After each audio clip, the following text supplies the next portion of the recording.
ಕೆಲವೇ ಕ್ಷಣಗಳಲ್ಲಿ CM DK Shivakumar ನೇತೃತ್ವದಲ್ಲಿ ಕ್ಯಾಬಿನೆಟ್ ಮೀಟಿಂಗ್ ನಡೆಯಲಿಕ್ಕಿದೆ. ಬರದಿಂದ ಬರಬಾದಾಗಿರುವ ರೈತರಿಗೆ ಈ ಮೀಟಿಂಗ್ನಿಂದ ಸಿಹಿ ಸುದ್ದಿ ಸಿಗುತ್ತಾ? ಮಳೆ ಕೊರತೆಯ ಜಿಲ್ಲೆಗಳಲ್ಲಿ ಬರ ಘೋಷಣೆ ಆಗುತ್ತಾ? ಸಂಪುಟ ಸಭೆಯಲ್ಲಿ ನಾಗೇಂದ್ರ ಹಣೆ ಬರಹದ ಚರ್ಚೆ ಕೂಡ ಆಗುವ ಸಾಧ್ಯತೆ ಇದೆ. ಸಚಿವ ಸಂಪುಟ ಸಭೆಯಲ್ಲೇ ಶಿವಶಂಕರಪ್ಪ ಭವಿಷ್ಯವೂ ಕೂಡ ಇತ್ಯರ್ಥ ಆಗಲಿಕ್ಕಿದೆ. ಕೆಪಿಸಿಸಿ ಅಧ್ಯಕ್ಷರಾಗಿ ಶಿವಶಂಕರಪ್ಪ ಅವರ ಮರು ನೇಮಕಕ್ಕೆ ಆದೇಶ. ಶಿವಶಂಕರಪ್ಪ ಅವರನ್ನ ವಜಾಗೊಳಿಸಿ ಅಂತ ಸಂಪುಟದಲ್ಲಿ ನಿರ್ಧಾರ ಮಾಡುವ ನಿರೀಕ್ಷೆ ಇದೆ. ಏನೇನಾಗಬಹುದು ನೋಡೋಣ. ರಾಜ್ಯದ ಅನ್ನದಾತರಿಗೆ ಗುಡ್ ನ್ಯೂಸ್ ಸಿಗುತ್ತಾ ಅನ್ನುವಂತಹ ನಿರೀಕ್ಷೆ ಇದೆ. ನೆರೆ ಬರದ ಬೆಂಕಿಯಲ್ಲಿ ಮಣ್ಣಿನ ಮಕ್ಕಳು ವಿಲ ವಿಲ ಅಂತ ಒದ್ದಾಡ್ತಾ ಇದ್ದಾರೆ. ಕೆಲವು ಕಡೆ ಮುಂಗಾರು ಕಣ್ಣಾಮುಚ್ಚಾಲೆ ಆಟ ಆಡಿದೆ, ಮಳೆಯ ಕೊರತೆ ಆಗಿದೆ. ಕೆಲವು ಕಡೆ ಮಳೆ ಚೆನ್ನಾಗಾಗಿದೆ. ಎಲ್ಲಿ ಮಳೆ ಆಗಿಲ್ಲ ಅಂತ ಮಳೆ ಕೊರತೆಯ ಜಿಲ್ಲೆಗಳಲ್ಲಿ ಬರ ಘೋಷಣೆ ಆಗುತ್ತಾ ಅನ್ನುವಂಥ ಪ್ರಶ್ನೆ ಇದೆ. ಈ ಕ್ಯಾಬಿನೆಟ್ನಿಂದ ಉತ್ತರ ಸಿಗಬಹುದಾ? ಕಾದ್ ನೋಡೋಣ. ಇದರ ಜೊತೆಗೆ ಇವತ್ತಿನ ಸಂಪುಟ ಸಭೆಯಲ್ಲಿ ಸಚಿವರಿಂದ ಜಿಲ್ಲಾವಾರು ವರದಿಯನ್ನು ಕೂಡ ನೀಡುವ ಕೆಲಸ ಆಗುತ್ತೆ. ಯಾಕಂದರೆ ಇವರೆಲ್ಲ ಜಿಲ್ಲೆಗಳ ಪ್ರವಾಸಕ್ಕೆ ಹೋಗಿದ್ರು ಖಾತೆ ಹಂಚಿಕೆ ಆಗೋದಕ್ಕಿಂತ ಮುಂಚೆ. ಅವರು ಏನೆಲ್ಲ ವರದಿಯನ್ನು ಕೊಡ್ತಾರೆ, ಎಲ್ಲೆಲ್ಲಿ ಏನೇನು ಸಮಸ್ಯೆ ಆಗಿದೆ ಅನ್ನೋದ್ರ ಬಗ್ಗೆ ಹೆಂಗೆ ಹೇಳ್ತಾರೆ ಅನ್ನೋದು ಸದ್ಯಕ್ಕಿನ ಕುತೂಹಲ. ಈ ಸಚಿವರು ನೀಡಿರುವಂತಹ ಜಿಲ್ಲಾವಾರು ವರದಿಯನ್ನು ಆಧರಿಸಿ ಮುಂದಿನ ಕ್ರಮಗಳ ಬಗ್ಗೆ ಸಮಾಲೋಚನೆ ನಡೀಲಿಕ್ಕಿದೆ. ಕೇಂದ್ರ ನೆರವು, ಬರ ಘೋಷಣೆ ಸೇರಿ ಹಲವು ವಿಚಾರಗಳ ಬಗ್ಗೆ ಚರ್ಚೆ ಆಗಲಿಕ್ಕಿದೆ.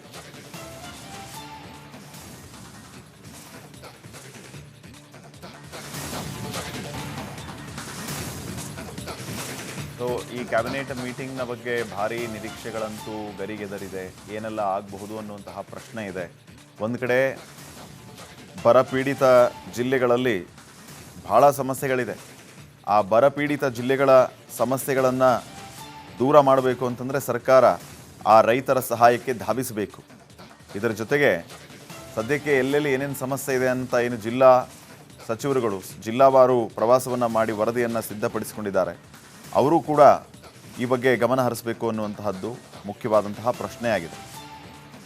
ಸಾಲ ಮನ್ನಾದ ಆಗ್ರಹ ಕೂಡ ಕೇಳಿ ಬರ್ತಾ ಇದೆ. ಸಾಲ ಮನ್ನಾ ಮಾಡ್ತಾರಾ ಅಥವಾ ಏನಾದರೂ ರಿಯಾಯಿತಿ ಸಿಗುತ್ತಾ? ಬ್ಯಾಂಕ್ ಸಾಲ ಮಾಡಿದಂತಹ ರೈತರಿಗೆ ವಿನಾಯಿತಿ ಕೊಡುವಂತಹ ಕೆಲಸ ಆಗುತ್ತಾ ರೈತರಿಗೆ? ಹೀಗೆ ಹಲವು ಪ್ರಶ್ನೆಗಳಿದೆ. ಈ ಎಲ್ಲ ಪ್ರಶ್ನೆಗಳಿಗೆ ಉತ್ತರ ಯಾವ ರೀತಿ ಸಿಗುತ್ತೆ ಮಾನ್ಯ ಮುಖ್ಯಮಂತ್ರಿಗಳಿಂದ? ನಿರೀಕ್ಷೆ ಅಂತೂ ಬಹಳ ಮಾಡ್ತಾ ಇದ್ದಾರೆ. ರಾಜ್ಯದ ರೈತರು ಕಂಗಾಲಾಗಿ ಹೋಗಿದ್ದಾರೆ ಮಳೆ ಇಲ್ಲದೆ. ಇದರ ಜೊತೆಗೆ ಹಲವು ರೀತಿಯ ಭ್ರಷ್ಟಾಚಾರದ ಆರೋಪಗಳು, ನಾಗೇಂದ್ರ ರಾಜೀನಾಮೆ ಕೊಡಬೇಕು ಅಂತ ಆಗ್ರಹಿಸ್ತಾ ಇರೋ ವಿಪಕ್ಷಗಳು, ಕೆಪಿಎಸ್ಸಿ ಭ್ರಷ್ಟಾಚಾರ, ಇವೆಲ್ಲದಕ್ಕೂ ಕೂಡ ಏನೆಲ್ಲ ಉತ್ತರ ಸಿಗುತ್ತೆ ಸರ್ಕಾರದಿಂದ? ಕಾದ್ ನೋಡಿ.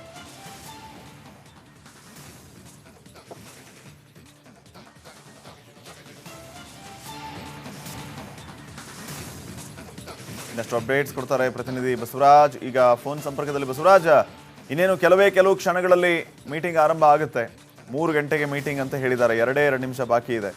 ನಾವು ಮೀಟಿಂಗ್ನಿಂದ ಏನು ನಿರೀಕ್ಷೆ ಮಾಡ್ಬೋದು ಅನ್ನೋಂಥದ್ದೇ ಈಗ ದೊಡ್ಡ ಪ್ರಶ್ನೆ ಮತ್ತು ಕುತೂಹಲಕ್ಕೆ ಕಾರಣ ಆಗ್ತಾ ಇರೋದು. ಏನೇನು ಚಾನ್ಸಸ್ ಇದೆ?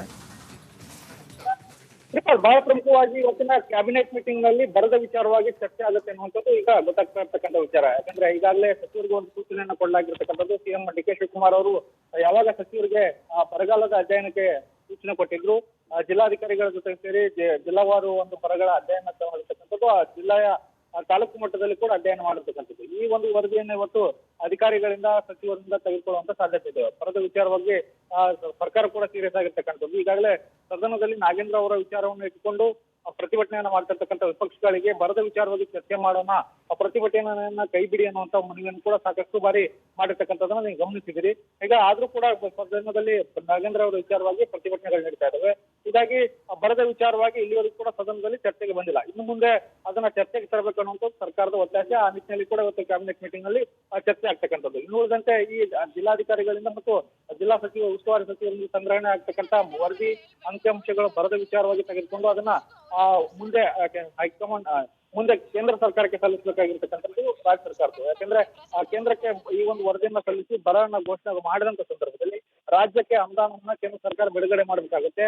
ಆ ನಿಟ್ಟಿನಲ್ಲಿ ಪ್ರಯತ್ನಗಳು ಇನ್ಮೇಲಿಂದ ಆರಂಭ ಆಗುತ್ತೆ. ಯಾಕಂದ್ರೆ 30ನೇ ತಾರೀಕಿನ ನಂತರ ಈ ಒಂದು ಪ್ರಕ್ರಿಯೆಗಳು ಆರಂಭ ಆಗೋದ್ರಿಂದ ಅದಕ್ಕೂ ಕೂಡ ರಾಜ್ಯ ಸರ್ಕಾರ ಸಿದ್ಧತೆಯನ್ನು ನಡೆಸಿರ್ತಕ್ಕಂಥದ್ದು.